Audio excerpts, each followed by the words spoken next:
The air on the sacred ground was so thick with silence it felt like a weight on my shoulders. I stood barefoot on the cold earth, my mentor, Bran, beside me. He was a mountain of a man, his face a roadmap of old battles, his silence more profound than any speech. The elders of the Order of Fang and Claw were phantoms in the tree line, their presence a pressure, their judgment a palpable force. This was the night of my first turning. This was the night I either became a brother or died a man. The Order didn't recruit strangers. We were born to this, descendants of bloodlines touched by the moon long ago. Most lived and died as humans, the wolf within them a sleeping whisper. But a few, like me, were latents. We carried the potential, a coiled serpent in our blood, waiting for the venom that would wake it. The Order's seers had found me as a boy, seeing the faint glimmer of gold in my eyes when I was angry, and had watched me my entire life. Now the time for watching was over.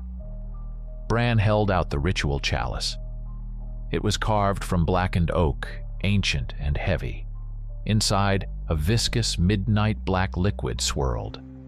It was the lunar draft, an alchemical nightmare meant to tear the man apart and unleash the beast. I knew its contents from my studies. Blood from a willing alpha, tinctures of night-blooming wolfsbane and moon petal gathered only under a full moon, and dust from a shattered moonstone, ground to a fine powder. It smelled of rust, bitter earth, and something primal that made my teeth ache. Bran unstrapped the gauntlet from his left hand. With a small silver knife, he made a shallow cut on his thumb. He held it over the chalice. "A drop of blood from your mentor is a sacred gift, Lex," he murmured, his voice a low rumble. "It is a guide in the darkness. Do not lose your way." A single perfect bead of crimson fell into the black liquid, vanishing like a stone in a tar pit. He handed me the chalice. My hands trembled as I took it. This was the precipice. I looked at the impassive silhouettes of the elders, then at Bran's steady gaze. There was no encouragement in his eyes, only expectation. I raised the chalice to my lips, tilted my head back, and drained the vile concoction in 3 long swallows. It was like drinking liquid fire and ground glass. For a heartbeat, nothing happened. Then, the fire in my gut exploded, a supernova of agony that shot through every nerve. I crashed to my knees, a scream tearing from my throat, but it was already changing, deepening into a guttural shriek of animal pain. It felt like every bone in my body was being snapped by an invisible giant. My spine arched backward, vertebrae cracking and reforming. My shoulders widened with a wet, tearing sound as muscle fibers ripped and wove themselves into something thicker, stronger. My skin was a sheet of flame, splitting as coarse gray fur erupted from my pores. The physical torment was hell, but the mental assault was worse. The beast rose from the depths of my DNA, a tidal wave of pure red instinct. Hunger. Not for food, but for the thrill of the chase, the snap of bone, the hot gush of life. Rage. A boundless, formless fury at everything that lived and breathed. Territory. An overwhelming need to mark this ground, to claim it, to kill any who dared challenge me. My name, my memories, my humanity. They were flickering candles in a hurricane, threatening to be extinguished forever. The man is the mind, the wolf is the body, the warrior is the bridge between. Bran's words, drilled into me for years. I clung to them. I pictured the codex of the lunar blood, its iron-bound cover, the tenets of control and duty etched into its pages. I am Lex. I am the man. This body is mine to command. It was a battle fought in the blood-soaked trenches of my own soul. To lose was to become a riven, a mindless monster destined to be hunted down by the very brothers I sought to join. At the peak of the agony, as my consciousness frayed and threatened to dissolve into the red chaos, visions burned themselves onto the back of my eyelids. I saw primeval forests stretching for 1,000 miles under a sky bruised with 3 blood-red moons. I saw warriors in gleaming rune-etched plate mail, their forms half man, half wolf, clashing with pale-skinned knights wielding swords of shimmering silver. And I saw shadows. Deep cosmic shadows that writhed at the edge of existence, things without form or substance, with only pinpricks of burning crimson for eyes, watching, always watching. A symbol flared in my mind, a broken, jagged sigil that felt inherently wrong, a visual representation of a discordant scream. It filled me with a deep, instinctual dread that had nothing to do with the wolf. Then, as suddenly as it began, the pain receded. It left in its wake a new reality. My body was a vessel of immense power. My senses were a symphony. I could hear the slow, steady thump of Bran's heart, the skittering of a beetle under a leaf 50 feet away. I could smell the damp earth, the unique scent of every species of tree in the forest, the faint, acrid tang of old magic clinging to the ancient stone altar at the center of the clearing. I opened my eyes. The world was painted in a million shades of gray, but movement and heat signatures glowed with an inner light. My own vision was tinged with gold. I had held on. A massive furred hand, Bran's, gently helped me to my 4 feet. I was unsteady, a colossal creature in a body I didn't yet know how to operate. He guided me to the altar stone where the codex lay open. It was a massive tome bound in the tanned hide of a griffin, its pages filled with the laws and history of our kind. As instructed, I placed my new paw, claws retracted, upon the ancient script. My voice, when it came out, was a low, resonant growl, but the words were human. In the sight of the moon, I pledge my blood to the order. I pledge my fang to the innocent. I pledge my claw to the darkness. I am the shield in the night. I am the hunter of the unholy. I am the guardian of the balance. I swear the vow. As the last word left my muzzle, a sudden gust of wind swept through the clearing, rustling the leaves. For a fraction of a second, I thought I saw the shadows at the edge of the woods coalesce, thicken into something more substantial. And in that deeper darkness, 2 crimson embers flared with malevolent intelligence, just like in my vision, before winking out. The ancient dread returned, a cold stone in the pit of my new, powerful stomach. My first night as a wolf, and I already felt like I was being hunted. The week that followed was a blur of controlled agony and brutal education. Wolf's Peak, the hidden citadel of the Order, became my world. Carved into the granite heart of a remote mountain range somewhere in the forgotten guts of Europe, it was a fortress of stone, steel, and secrets. Life here was rigid, disciplined. At the top was the unseen High Council, whose edicts were law. Below them were the Alphas, seasoned commanders of the operational packs. Then came the Betas, the experienced warriors and specialists. And at the bottom were the Omegas, the rookies. Like me, I spent my days learning to reconcile the man and the beast, how to run on 4 legs without tripping over my own feet, how to rein in the instinct to tear out the throat of another Omega who challenged me during sparring, how to let the wolf senses flow into my human mind without being overwhelmed. Every night, Bran would sit with me, not teaching, but simply being there, a silent anchor of stability as I fought the moon's pull on my soul. On the 7th day, I was summoned to a briefing chamber deep within the mountain.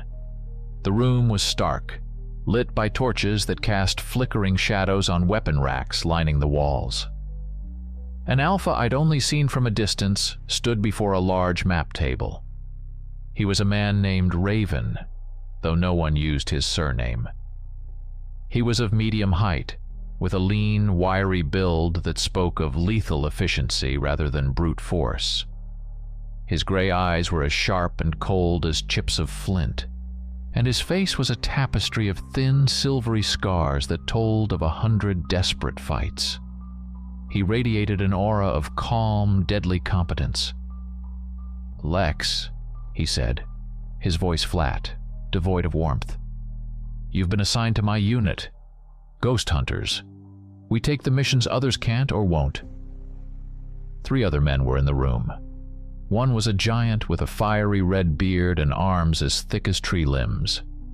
He gave me a short, sharp nod. Raven pointed a thumb at him. "Gron, our beta, he hits things." Another was leaning against the far wall, almost blending into the shadows. He was slender with long black hair and a quiet, watchful intensity. Kalen, our scout, also a beta. If it has a trail, he can follow it. The last was a younger man, maybe a year or 2 older than me, fidgeting with the strap of his bracer.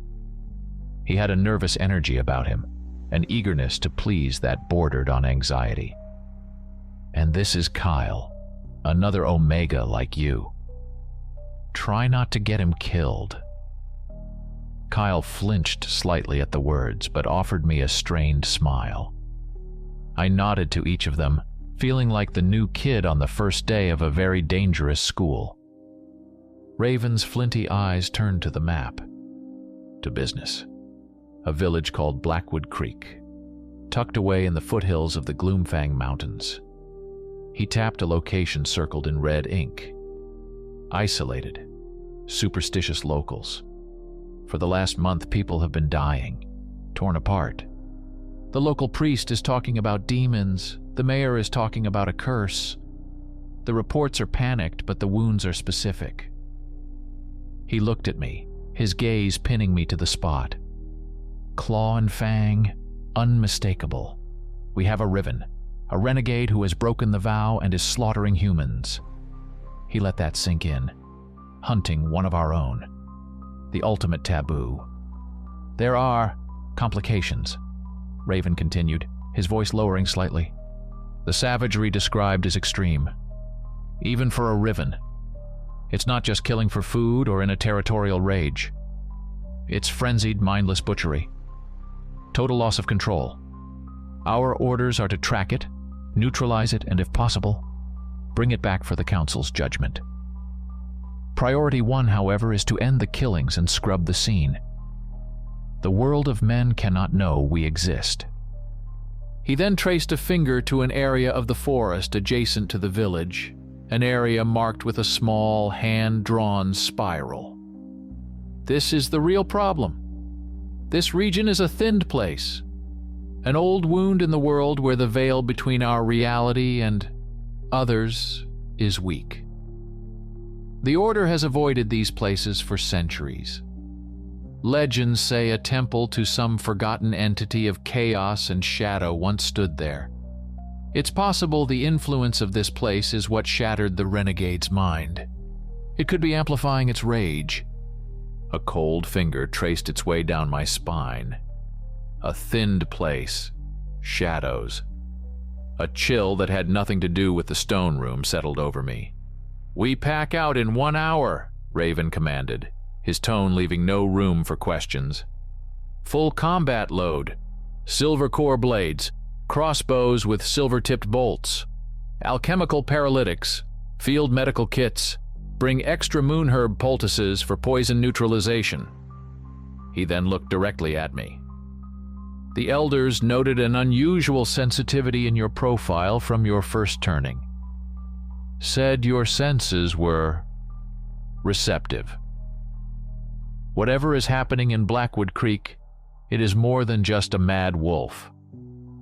Your instincts may be the key to understanding what we're walking into. Don't ignore them. As we filed out to the armory, the weight of my first mission settled on me. It wasn't a simple hunt. It was an extermination, set in a place the Order itself feared, and my untested, volatile new senses were somehow expected to be an asset. I gripped the hilt of the silver blade I was issued, its cold weight a poor substitute for confidence. We were the ghost hunters, and we were about to walk into a place that was already haunted. We rode for 2 days, pushing our mounts hard, the urgency of our mission a silent whip at our backs. When we finally reached the valley that cradled Blackwood Creek, it was as if we'd ridden through a curtain into another world. The birdsong died. The air grew heavy, still, and cold, clinging to the skin like a damp shroud. The village itself was a portrait of decay and fear. It huddled under the oppressive shadow of the Gloomfang Mountains, a collection of timber and plaster houses that seemed to sag under an invisible weight. Many windows were boarded shut. Crude hand-painted wards, spirals, eyes, and sunbursts adorned every door, pathetic talismans against a terror they couldn't comprehend. The smell hit me first. My new senses, which had been a chaotic flood of forest life, were now funneled into a focused stream of dread. Beneath the dominant sense of damp rot, wood smoke, and human fear, there was something else. It was a faint, cloying sweetness like rotting flowers, but it carried an undercurrent of unnatural cold, a sterile, lifeless chill that was utterly alien. It made the fur on my neck stand on end. Silence reigned. It wasn't a peaceful quiet. It was the dead silence of a place holding its breath. We found the village elder, a man named Abram Thornton, barricaded inside the largest house, which also served as the town hall. He was a scarecrow of a man, with wild eyes and a tremor in his hands that wouldn't stop. He only opened the door after Raven spoke to him in the old tongue, using a phrase of authority the Order reserved for dealing with the isolated communities that knew, on some level, that monsters were real. "They are hunters," Abram whispered, his voice raspy with disuse and terror, ushering us inside and barring the heavy door behind us. "Sent by the old lords to deal with the demon in the woods." He spoke of a beast that came with the fog, a thing of shadow and claws that dragged people from their beds, their screams the only warning before they were silenced forever. He begged us to leave, to save ourselves, convinced that the village was already damned. He reluctantly led us to the site of the latest attack, a small farmhouse on the edge of the village. The door was splintered, hanging from one hinge. Inside, the scene was one of utter carnage. A family, a farmer, his wife, their 2 young children, had been slaughtered. The small cottage was painted in blood. The bodies were mangled with a ferocity that turned my stomach, ripped and torn by immense claws. The sweet, cold, and utterly wrong scent was overpowering in here, a physical presence that made me want to gag. It was the smell of wrongness. Raven knelt, his face a mask of cold professionalism, but I saw the tightening of his jaw. He examined the wounds, his eyes missing nothing. Gron stood guard at the door, his hand resting on the pommel of his massive broadsword, his face grim. Kalen moved through the room like a ghost, his eyes scanning every surface, every shadow. "Something's not right," Raven said, his voice a low growl. He pointed with the tip of his dagger at a wound on the farmer's chest. Amidst the savage, ragged tears left by claws, there were other marks, several deep, precise incisions. They were too clean, too narrow, almost surgical in their perfection. "A riven in a blood frenzy doesn't do this. This is deliberate. This is a scalpel, not a claw. My gaze was drawn away from the horror of the bodies to the doorframe. There, scratched crudely into the wood, was a symbol. A knot of jagged, broken lines, asymmetrical and unsettling. My blood ran cold. It was the sigil from my vision during the turning. A jolt went through me, a moment of dizzying recognition. The cold, sweet smell seemed to emanate directly from the carving, a psychic stench that made my head spin. "Raven," I said, my voice hoarse. "The symbol." He came over, his eyes narrowing as he studied the carving. He ran a gloved finger over the lines. "I've seen this before. In the Forbidden Archives, associated with things much older than our kind." He looked from the symbol to the surgically precise cuts on the bodies, and a new, terrible understanding began to dawn on his face. This was no simple riven. That night we took shelter in the abandoned village tavern. The silence of the town was a living thing, pressing in on us. As dusk bled into a moonless, star-swallowing night, Kaelin, who was standing watch by the window, suddenly stiffened. "Do you hear that?" he whispered. I strained my ears. At first there was nothing but the sighing of the wind. Then I caught it. Faint, insidious, it wasn't a sound that traveled through the air, but one that wormed its way directly into my mind. A whisper. It came from the direction of the Gloomfang Mountains, a sibilant hiss in a language I'd never heard, full of guttural clicks and long, drawn-out vowels. The words were meaningless, but the intent behind them was pure, distilled malice. It was a promise of pain, of madness, of a slow, cold end in absolute darkness. It was the psychic equivalent of the sweet, cold smell, and it promised a terror far greater than a simple beast. I met Kaelin's wide eyes across the dark room. He heard it too. We both knew with a certainty that defied logic that the renegade wolf was not the hunter here. It was just another victim. Something had woken up in those mountains. Something ancient, intelligent, and utterly evil. And it knew we were here. We left the dead silence of Blackwood Creek at dawn, following a trail that was brutally easy to find. It led away from the village and straight into the woods at the foot of the Gloomfang Mountains. The path the renegade had taken was a swath of pure destruction.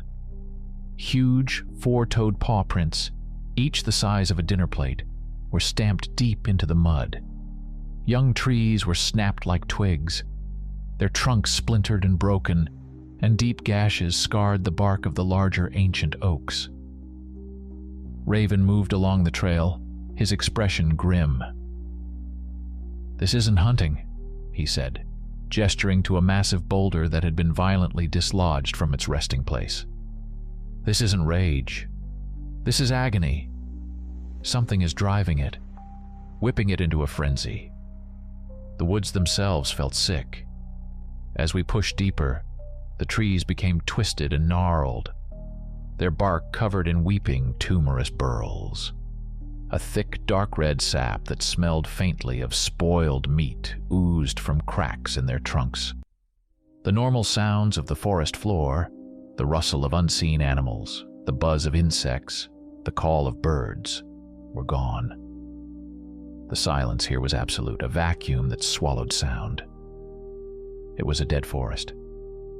The deeper we went, the stronger the oppressive atmosphere became.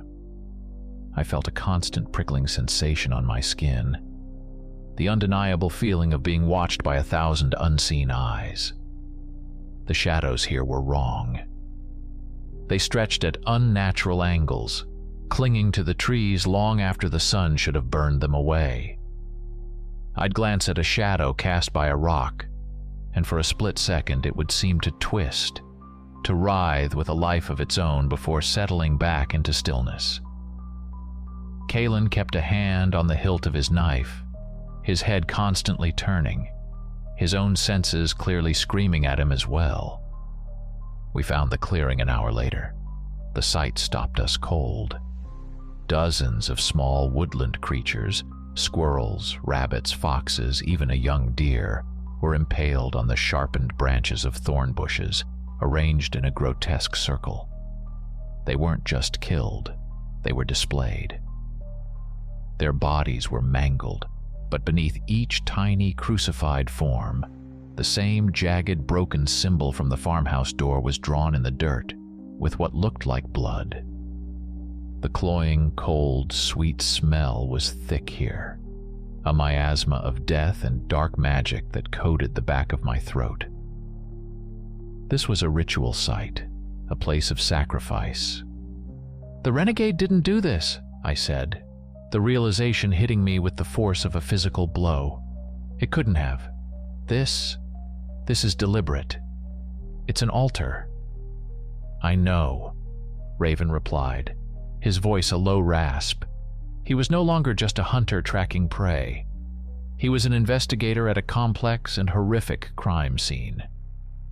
"Our riven is a pawn, a living weapon being wielded by something else." He looked toward the looming peaks of the mountains. "And whatever holds the leash is up there." The trail of broken trees and maddened violence led us onward, climbing the rocky slope. The very air grew colder, thinner. Finally, the path ended at a dark, gaping fissure in the mountainside, a cave entrance. A wave of profound cold rolled out of it, a physical manifestation of the grave. It carried that unbearable, sickly sweet stench. But beneath it, I could hear another sound. It was faint, but unmistakable. Not the triumphant roar of a predator in its lair, but a low, keening whine. The sound of an animal in unbearable pain. Raven held up a hand, halting the group. He turned to the big man beside him. "Gron, Kyle, you hold the entrance. Nothing gets in or out without us knowing. Signal if anything approaches from the rear." Gron gave a curt nod, drawing his massive sword. Kyle, looking pale but determined, unslung his crossbow and loaded a silver-tipped bolt, his knuckles white. Raven looked at me, then at Kalen. "We go in, silver out, stay sharp. The wolf is the distraction. The real enemy is the one we can't see." He drew his own silver core blade, its polished surface seeming to drink the dim light.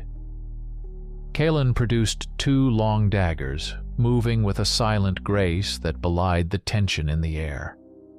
I drew my own sword, my heart hammering against my ribs. We were walking willingly into the heart of the darkness, into the source of the whispers and the stench, into the lair of a monster that was itself being tormented by something far, far worse. The moment we stepped across the threshold of the cave, the temperature dropped 20 degrees. The darkness inside was a physical entity, heavy and suffocating. The walls were slick with a black, viscous slime that seemed to absorb the light from Raven's torch. The only sounds were the drip, drip, drip of water somewhere in the depths and the agonizing sound that grew louder with every step. A miserable, whimpering whine punctuated by the sharp scrape of claws on stone. We rounded a bend in the narrow tunnel and the passage opened into a larger cavern. There, in the flickering torchlight, we saw it. It was massive, bigger than any wolf I had ever imagined, its gray fur matted with filth and dried blood. Its body was a mass of corded muscle and raw power, but it held itself like a beaten dog. This was our riven. But the fire in its eyes wasn't the gold of a sane werewolf or even the feral yellow of a wild one. They burned with a sick, feverish, unnatural crimson light. It wasn't roaring or growling. It was making those pathetic, high-pitched sounds of pure misery, trapped in a body and a mind that were no longer its own. The moment its red eyes fixed on us, the whimpering stopped. A switch was flipped. A wave of pure, undiluted rage washed over it, and with a shriek that was half snarl, half scream, it launched itself at us. The attack was a blur of motion. It was impossibly fast, a 250-pound missile of claw and fang. There was no strategy, no cunning, just the blind, desperate violence of a creature trying to destroy the source of its pain. Raven met its charge not head-on, but by sidestepping at the last second, his silver blade leaving a shallow gash along its flank. Kalen, quick as a viper, darted in from the other side, his daggers flashing. But the beast twisted with surprising speed, and he was forced to leap back to avoid being disemboweled. The riven ignored them and turned its attention to me. As its glowing red gaze met mine, I felt a wave of cold, paralyzing terror wash over me. It wasn't the natural fear of facing a monster. This was something else. A magical assault. A psychic wave of pure dread that locked my muscles and froze the breath in my lungs. My sword felt like it weighed 1,000 pounds. The world narrowed to a tunnel, and at the end of it was this screaming, crimson-eyed horror. "Lex, move!" Raven's shout was the jolt of lightning that broke the spell. I snapped out of it, diving to the side just as the creature's claws tore through the air where my throat had been. I scrambled back, my heart pounding. This thing wasn't just a physical threat. It was a conduit for the same malevolent energy that permeated this entire forest. I had to do something. I couldn't match its strength or Raven's skill. But Raven had told me to trust my instincts, my senses. I shut out the raw fear and focused, letting the wolf's senses take over. I didn't watch the beast. I felt it. I felt the shift of its weight, the coiling of its muscles, the subtle displacement of air as it prepared to lunge again. It charged Kalen, who deftly dodged and weaved, keeping it occupied. This was my chance. While its attention was fixed, I circled around its flank, staying low. It was all instinct, a predatory calculus my human mind couldn't have performed. I saw the muscles in its right rear leg tense. It was about to spring. Now. With a yell that was more of a desperate roar, I surged forward and drove my silver blade deep into the back of its knee, severing the tendon. The beast screamed, a sound of shock and pain that was horribly human, and its leg buckled. It collapsed onto the stone floor, snarling and snapping, trying to twist its body to get at me. That was the opening Raven needed. He moved in, a silent gray shadow, his expression one of grim finality. There was no malice in his action, only a sad duty. He plunged his sword down into the Riven's neck, a single, powerful, and merciful blow that severed its spine. The crimson light in the creature's eyes flickered and died. The snarling mask of rage slackened. For a single, heartbreaking moment before the life fled its body, its features smoothed into an expression of profound suffering and then of relief. The monster was dead. The man it had been was finally free. Silence descended on the cavern, broken only by our ragged breaths. Raven stood over the body for a long moment before kneeling beside it. He gently pushed aside the matted, bloody fur on the creature's neck. And there, on the pale skin beneath, he found what we had both come to suspect. 2 small, neat puncture wounds, set about an inch apart. They were black around the edges, as if cauterized by some unnatural venom. Not the bite of a snake, the bite of a vampire. "It was a blood slave," Kalen whispered, his voice echoing in the sudden heavy silence of the cavern. He stared at the twin puncture marks on the dead werewolf's neck with a mixture of horror and disgust. Raven nodded grimly, wiping his silver blade clean on a patch of the riven's fur. Dominated. Its mind broken and reshaped by a vampire's will, used as a hound to terrorize the valley. He stood up, his gaze sweeping the cavern before settling on a dark, narrow passage at the far end. A passage that wasn't a natural formation. But the master is still here.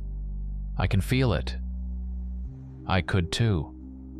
The sickly sweet cold scent was stronger now, a clear trail leading deeper into the mountain.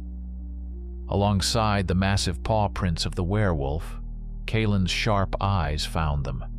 Faint, partial impressions of elegant heeled boots, too light to leave a clear mark on the stone for anyone but a master tracker. The trail was fresh. Gron and Kyle, hearing the cessation of battle, had cautiously entered the cavern. Raven gave them a quick clipped summary. The wolf was a puppet. The puppeteer is deeper inside. We're finishing this, all of us. We followed the vampire's trail into the side passage. It opened into a vast, perfectly circular chamber that was clearly not natural. The walls were smooth, polished black stone, and the ceiling soared 50 feet above us into impenetrable darkness. In the exact center of the room stood a massive, monolithic altar carved from what looked like black obsidian, its surface stained with centuries of dried blood. The walls, the floor, and the altar itself were covered in intricate carvings of the jagged, broken symbol we had seen before. They seemed to writhe in the torchlight, pulsing with a faint, malevolent energy. This was the thinned place. This was the source. The air vibrated, thrumming like a plucked string, and the whispers I'd heard before were now a constant, low murmur at the edge of my hearing. The chamber appeared empty, but the feeling of being watched was overwhelming. Raven knew it too. "It's here," he hissed, his eyes scanning the shadows, using a shadow veil, an illusion. He reached into a leather pouch at his belt and produced a handful of fine, silvery powder. "Ash of Revelation," he murmured. "Let's see what the light shows."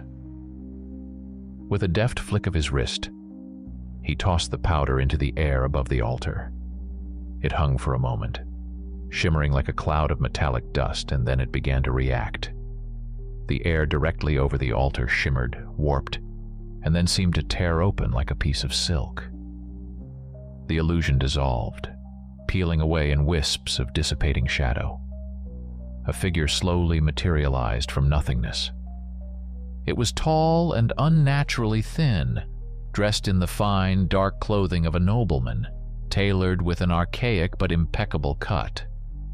Its skin was the color of bleached parchment, stretched tight over sharp, aristocratic features. 2 needle-sharp fangs rested on its bottom lip, and its eyes. Its eyes burned with the same hellish crimson light that had been in the eyes of the riven. Folded neatly behind its back were 2 leathery wings, like those of a monstrous bat. It was a vampire. An ancient one, judging by the sheer aura of death and cold arrogance that rolled off it in waves. It had been standing there the entire time, watching our fight with its pet, cloaked in its magic, utterly confident in its invisibility. Now, its cover blown, a slow, cruel smile spread across its pale lips, revealing the full length of its fangs. It offered us a slight mocking bow. The real enemy had shown its face. "Well, well," the vampire said, its voice a cultured, sibilant whisper that seemed to echo from the very stones around us.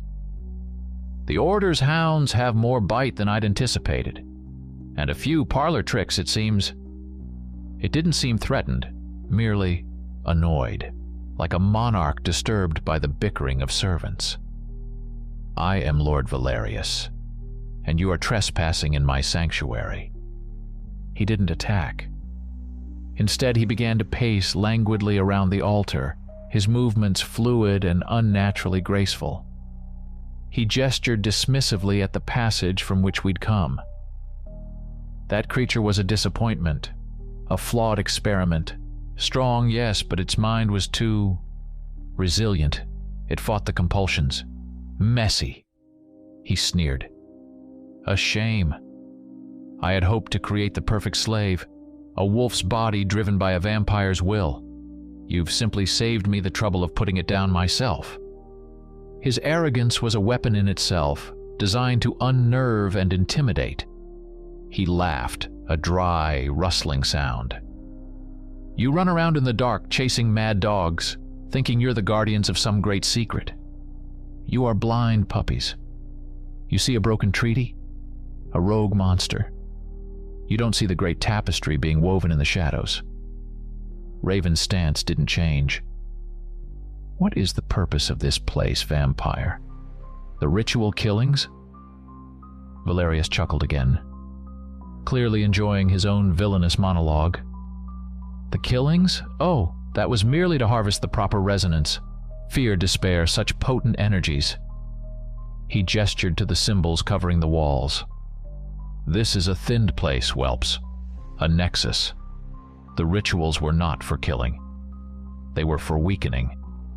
Every terrified scream, every drop of blood, thinned the veil between worlds just a little more. All in preparation for the return of the true masters. A new age of eternal night is coming, and you are but insects to be crushed beneath its heel. He was a fanatic. This wasn't about feeding or territory. It was about some apocalyptic agenda. To demonstrate his power, he vanished. One moment he was by the altar. The next, his voice was whispering directly behind me. Your senses are sharp, little wolf. I spun around, sword raised, but he was gone again, his mocking laughter echoing from the ceiling. He was a phantom, a blur of motion too fast for the eye to follow. He was toying with us, proving he could have killed any of us at any time. Raven was right. He'd underestimated the vampire's illusion magic. He had charged at a space where he thought Valyrias stood, only to find empty air, leaving him momentarily off balance. Then Valyrias reappeared on the altar, his crimson gaze locking onto mine. But you, there is something different about you. A psychic force, cold and sharp as a shard of ice, slammed into my mind. It was a targeted attack, far more powerful than the wave of dread from the riven. I felt cold, slimy tendrils probing at the edges of my consciousness, digging for my fears, my memories. The image of the riven's dying, relieved face flashed in my mind, and the vampire hissed in satisfaction. But I fought back. I anchored myself with the words of the vow, picturing the crimson moons from my vision, focusing on the strength of the beast within, not as a source of rage, but as a shield of pure, primal will. The mental probe faltered.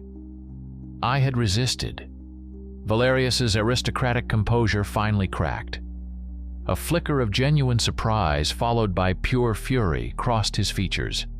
His face contorted into a mask of rage. "Insolent child!" He shrieked, his voice losing its cultured tone and becoming a venomous hiss. "The games are over!" He launched himself from the altar, not as a blur, but as a streaking shadow of claws and fangs, aiming directly for Raven, whom he correctly identified as the leader and greatest threat. The time for talk was over. The battle had begun. The fight was chaos. Valyrias was a whirlwind of black cloth and pale flesh, a predator of impossible speed and strength. His first move was to incapacitate our heavy hitter. He didn't try to match Gronn's brute force. He used it against him. As the big man charged with a roar, Valyrias sidestepped and slammed a foot into the back of Gronn's knee, sending him stumbling forward.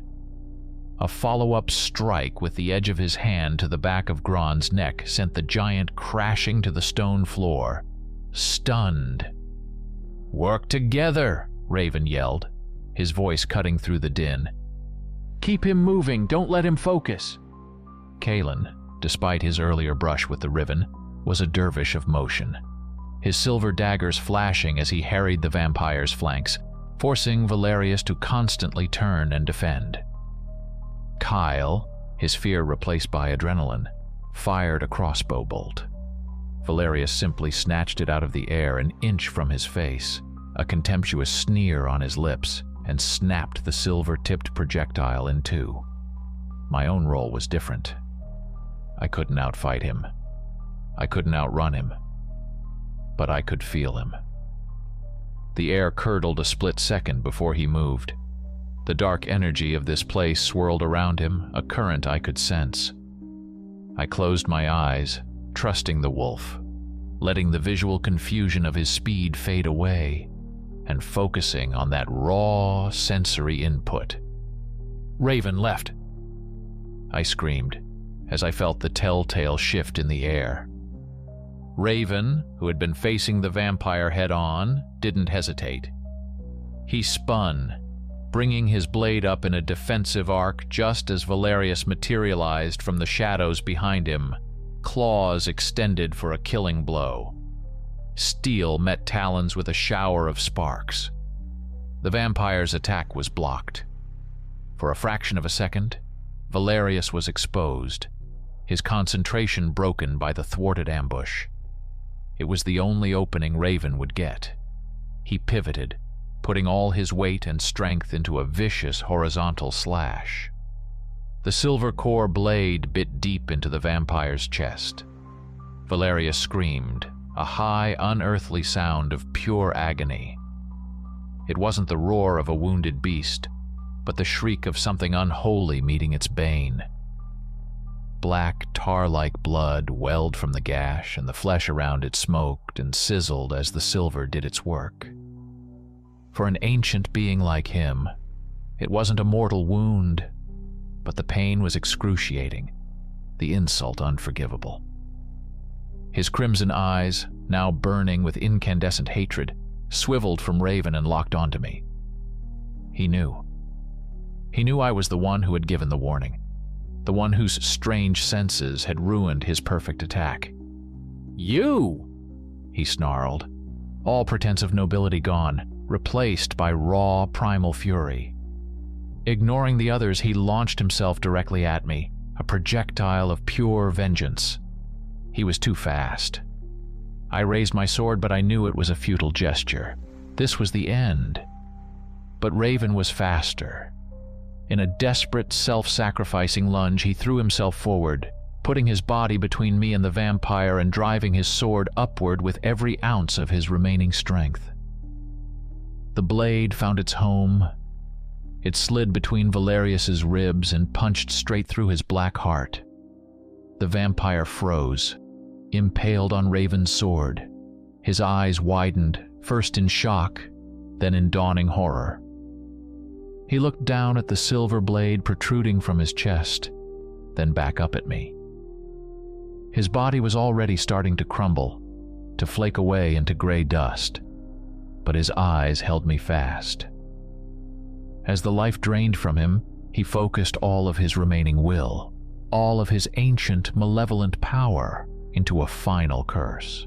"Ankkaras," he hissed, the word a blade of pure ice that struck my soul. It wasn't just a word, it was a brand. I felt something cold and dark slam into me, a sliver of his dying essence forcing its way into my spirit, a blood scar, a parting gift from the abyss. Then, with a final silent scream, Lord Valyrias disintegrated. His body collapsed into a heap of fine black dust and whispers, leaving behind only his elegant clothes and the heavy, profound silence of the tomb. We had won. But as I stood there, gasping for breath, I felt the phantom chill of the vampire's curse coiling in the pit of my stomach. He was gone, but a piece of his darkness now lived inside me. Miles away, in a throne room carved from a single massive piece of onyx, a faceted crystal resting on a black velvet cushion suddenly cracked. A single, mournful, bell-like tone chimed through the silent chamber. On the throne sat a woman of timeless beauty and chilling authority, her gown the color of dried blood. She was Lady Isolde. She raised a perfectly sculpted eyebrow. The Sorrow Stone had sung its dirge. Her wayward kinsman Valyrias was dead. The stone's magic, a sympathetic link forged in blood, not only told her of his demise, but also painted a fleeting image of his killer's location in her mind. Back in the cavern, we hadn't even had a chance to catch our breath. Gron was groggily getting to his feet. Kalen was binding a shallow cut on his arm, and the weight of what we'd just done was settling over us. That's when they appeared. They didn't walk in. They simply arrived. One moment the entrance to the ritual chamber was empty. The next it was filled with a dozen figures. They were vampires, but utterly different from Valyrias. Clad in sleek black armor that seemed to drink the light, they moved with the silent, disciplined precision of a veteran kill squad. There was no chaotic fury about them, only the cold, lethal calm of true predators. Leading them was the woman from the Onyx Throne, Lady Isolde. She radiated an aura of immense age and absolute power that dwarfed what we had felt from Valyrias. Her eyes, the color of amethyst, swept over the scene. The dead riven, the pile of dust that was once Valyrias, and our battered, blood-spattered squad. "The Order of Fang and Claw, I presume," she said, her voice as smooth and cold as polished marble. "You have been busy." Her gaze settled on Raven. "You have slain a vampire.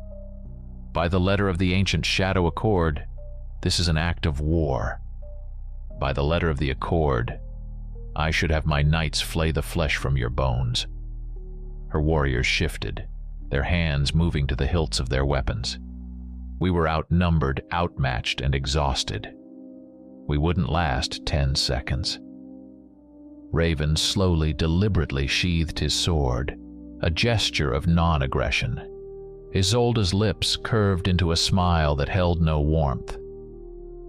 However, Valyrias was a heretic, a rabid dog who slipped his leash and stole a very important artifact from my covenant, the Onyx Chalice.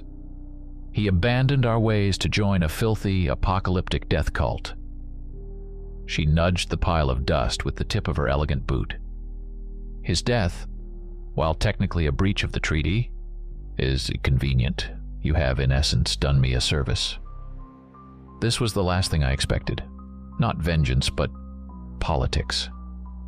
Valyrias was not acting alone, Isolde continued, her tone becoming serious. He was a pawn of the cult of the Nameless King, a sect of fanatics who wished to shatter the veil and bring back the chaos of the Elder Knights. An age that would be just as disastrous for our kind as it would be for yours. They threaten the balance we have all worked so long to maintain. She stepped forward, her amethyst eyes locking with Raven's. This creates an opportunity. My covenant cannot be seen to openly hunt other vampires, even heretics. It would trigger a civil war we cannot afford. But you are outsiders. You have already broken the rules. She made a proposal. It was not a request. It was a statement of fact. The Onyx Chalice will overlook this transgression. In return, the Order will aid us. You will help us locate and eliminate the leader of this cult, the enemy of my enemy, a temporary and deeply unpleasant alliance. Raven stood silent for a long moment, weighing the impossible choice. Open war with a disciplined vampire coven, or a pact with the devil against something even worse. We have no quarrel with your kind, only with those who break the peace, he finally said, his words carefully chosen. If this cult threatens the world of men, then the Order will act. We will need proof, guarantees. The continued existence of your pack is your first guarantee, Isolde replied coolly, and our shared enemy is the second. She tossed a small, flat, circular piece of polished black obsidian to Raven, who caught it deftly. "A contact sigil. It will grow warm when I wish to communicate. Do not lose it." With a final lingering look at me, a look that felt far too knowing, she turned. "We will take our traitor's remains." Her knights gathered the dust and clothing of Valyrias with detached efficiency. Then, as silently as they had come, they flowed back into the passage and vanished into the mountain's shadow. We were alone again, surrounded by the evidence of our battle. We were wounded, exhausted, and standing in the epicenter of a conspiracy that stretched far beyond a single rabid wolf. We hadn't just completed a mission. We had been unwillingly recruited into a war between gods and monsters, and we were standing squarely in the middle. The journey back to Wolf's Peak took 5 grueling days. We were a grim and silent company, pushing ourselves and our horses to the limit. We rode with patched wounds and weary souls, the horrors of the Gloomfang Mountains trailing us like a persistent ghost. The silence in our group was heavier than any words. We had faced death and made a pact with it, and the knowledge sat like a stone in our guts. Our arrival caused an immediate uproar. Raven's report to the High Council sent shockwaves through the Order's leadership. The existence of Valyrias was one thing. The revelation of a resurgent, world-threatening cult and a forced, clandestine alliance with a vampire coven was another. The council chamber, a place of stoic debate, erupted into factions. Some of the old, hardline elders who remembered tales of the ancient wars demanded we renounce the pact immediately, viewing any truce with vampires as a betrayal of their core tenets. Others, more pragmatic, saw Raven's decision for what it was. The only choice that didn't end with his entire squad dead and the Order blind to a far greater threat. I was summoned separately before a trio of the Order's mystics, ancient werewolves whose golden eyes held the wisdom of centuries. They didn't ask about the fight. They asked about my visions during the turning, about the whispers in the mountain, about the chilling certainty I'd felt. They had me describe the jagged symbol in painstaking detail. "It is as the archives feared," the eldest of them finally said, his voice like stones grinding together. "He is not merely a sensitive. He is a seer, a rare bloodline, one that can perceive the echoes of great magic, see the ripples in the veil. His abilities are a gift from the first wolves, but they make him a beacon. The darkness he sensed was the nascent power of the Nameless King, and it has noticed him. My unique sense was no longer just an asset, it was a liability, a beacon." The thought sent a chill down my spine. Meanwhile, the Order's lore keepers and scholars scoured the forbidden archives. They found the symbol. It was sketched in faded ink in the margins of the tomes of the bloodied years, a collection of chronicles detailing a cataclysmic war fought thousands of years ago. The symbol belonged to the cult of the Nameless King, an apocalyptic sect that had been defeated and supposedly annihilated by a desperate triple alliance of the first werewolves, the Elder Vampire Covenants, including ironically the Onyx Chalice, and the last of the human archmages. The fact that they were active again was a world-shattering revelation. The incident at Blackwood Creek wasn't a random act of terror. It was the first tremor of a coming earthquake. I tried to find normalcy in the rigid routine of Wolf's Peak, but I was changed. The mission had scoured the softness from me, leaving something harder and colder behind. Sleep offered no respite. My dreams were haunted by Valyrias's dying curse. I would dream I was standing in a windswept castle of black stone, looking out over a land shrouded in perpetual twilight, a terrible thirst burning in my throat. I saw the world through a vampire's eyes, and I would wake up with my heart pounding, the phantom sensation of fangs in my mouth. The news from the Order's spies across the continent was grim. Reports trickled in of increased and unusually coordinated activity among rogue vampire clans. Strange rituals were being observed in other thinned places, from the misty bogs of the north to the sun-scorched ruins of the south. Valyrias hadn't been the only one preparing the way. The debate in the council ended. The threat was too real to ignore. A quiet mobilization began. Elite packs, including our own ghost hunters, were put on high alert. The doors to ancient armories, sealed for centuries, were opened, revealing weapons forged in forgotten magics. The alchemists began working feverishly, trying to create new defenses against an enemy that threatened lycanthrope, vampire, and human alike. That night, alone in the Spartan stone cell that served as my quarters, I caught my reflection in the polished surface of a steel shield hanging on the wall. For a split second, something was wrong. My eyes, normally the clear gold of a werewolf who had mastered the beast within, flared with a malevolent, unholy crimson, the very same light that had burned in the eyes of Valyrias and his tormented riven. I stumbled back, my breath catching in my throat. It was gone as quickly as it had appeared, my reflection returning to normal. But I had seen it. The vampire's curse wasn't just a memory or a nightmare. It was a seed, a dark seed of his essence, planted in my soul by his dying breath.